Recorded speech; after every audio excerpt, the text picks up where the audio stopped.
What's up, ladies and gentlemen of YouTube?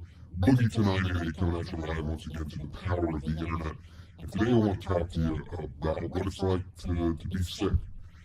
Now I'll preface this by saying that I certainly don't know what it's like to be really sick. I can't imagine what Alzheimer's disease is like, cancer, having a heart attack. I can't imagine what it's like to be born with a disease like Crohn's disease or lupus. I can't imagine what it's like to have leukemia at a young age and die. I can't imagine what it's like to be deaf or blind. I've been very fortunate, very fortunate. There are people out there who know way too much about that, and I'm so sorry for them.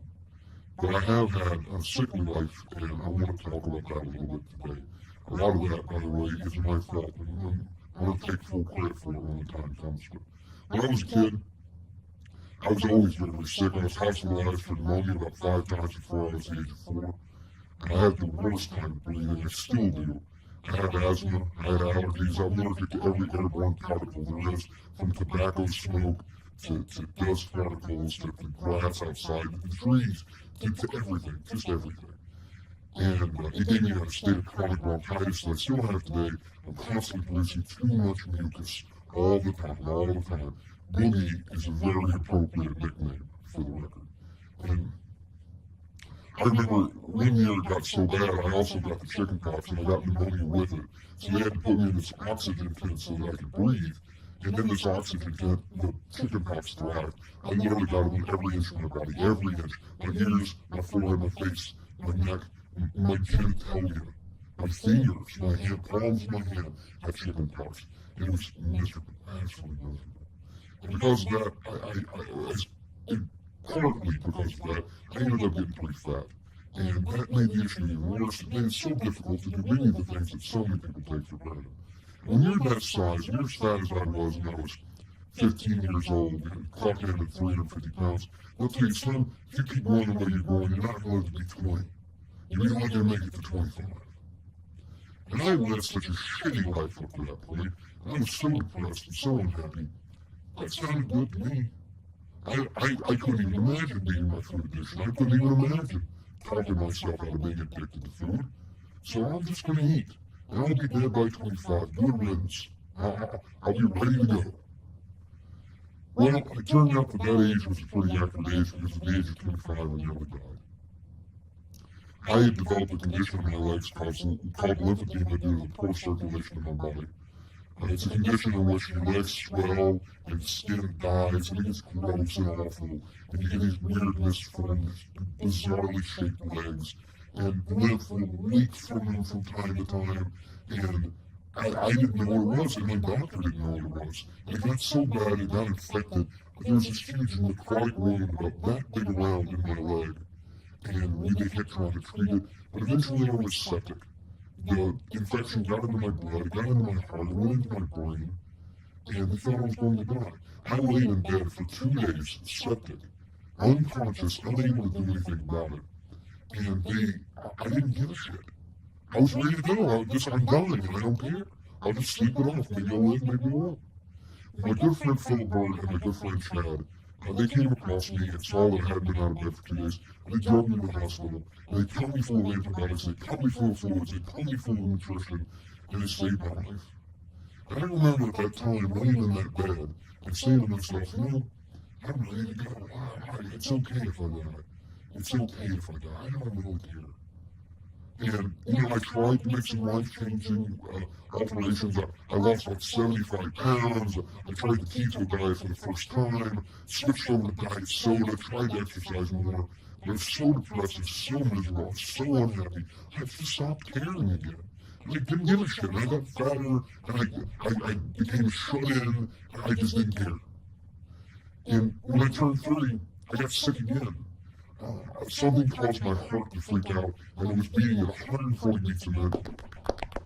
And I was going to have a heart attack. They thought I was going to pop. And I went into the emergency room at the behest of one of my friends at the time, and they told me, son, you're about to have a heart attack. Well, you need your consent to do this, to do this. They rushed me into the back of the yard. They put me full of drugs. They managed to slow down my heart. They hospitalized me that night. And I remember laying in bed thinking, well, I made it to 30. This is it. I'm done.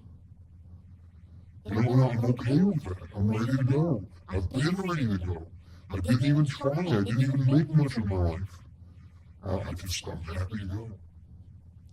But I didn't die. And they figured out what was wrong with me. Turns out that I have family history of sleep apnea, but I had sleep apnea. They put me on a CPAP machine. I'm on a BiPAP machine now. They got me breathing again. It's so funny that it was my breathing that nearly killed me. Doctor told me at a very young age that that's what would. And I started getting healthier. I started doing more. I took it as a slight wake-up call. I made a few changes. I started getting out of the house more. I decided to start dating again a little bit. And eventually I ended up right back at it, playing World of Warcraft, playing EverQuest, I think, was actually the game of choice at the time. I gave up. I didn't care. And I got fatter. And I just sat around and I waited to die. And I turned 35. And I got sick again. Another infection in the leg. Another wound that needed to be healed. I lost all of the skin on my left leg from the knee down to the ankle. Every inch of skin was peeled off in front of me. But before they got to do that, I spent 2 days in bed, unconscious, laying there waiting to die. And I didn't care. And I remember when they hospitalized me there, the night of that surgery, they scraped the dead skin off my leg, and my girlfriend at the time broke up with me, and it was a bad day. I remember laying in the bed that night thinking, well, I made it all the way to 35. That's a good run. Ready to go. I don't care if I die. But you know what? I didn't. And I got out of there and I tried to get better. And I had to go on disability to pay for the medical bills and to try to survive because I couldn't work. And my business had failed. And 2 years after that, my mother died. Holy crap. But you know, I learned something from all of this. I learned that I might not live to be 40 or 45 or 50. Hell, if I'm lucky, I might not live to be 60. They can't tell you your future. You don't know what your destiny is. You don't know what those choices that you're going to make until you make them. And I was living to die, but something changed in me that third time I got sick. I started fighting. And when Mom passed, when she died, I realized that wasn't what I wanted.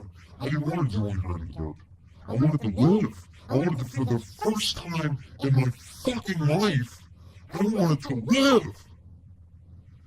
And I fought. And I fight even today to try to get used to this hunger that's in my brain that tells me to eat. I try to shut that voice down and stop that addiction. And the voice in my head that tells me to stay in bed and be depressed and it doesn't matter and don't get up and don't try. I have to ignore that voice all day too and fight to answer these emails, to tweet back, to talk to people, to record videos, to upload them, and I have to fight it. And I'll tell you something, if I fought 20 years ago, if I fought 10 years ago, imagine where I'd be today. Because look at where I am. Because this is what I fought for. This right here is what I fought for. The ability to turn on this web camera, the ability to talk to you, the ability to make your life better, to make my life better too, to meet my fiance who's sleeping in the next room, to spend time with the people who love me, and make new friends, and make new family. That's what I was fighting for. And I haven't. What if I'd given up when I was 35? What if I'd given up when I was 30? What if I'd given up when I was 25? So the two things that I want to teach you, number one, never give up. Never give up hope. Never. You cannot predict your future. Don't even try. And number two, it's never too late.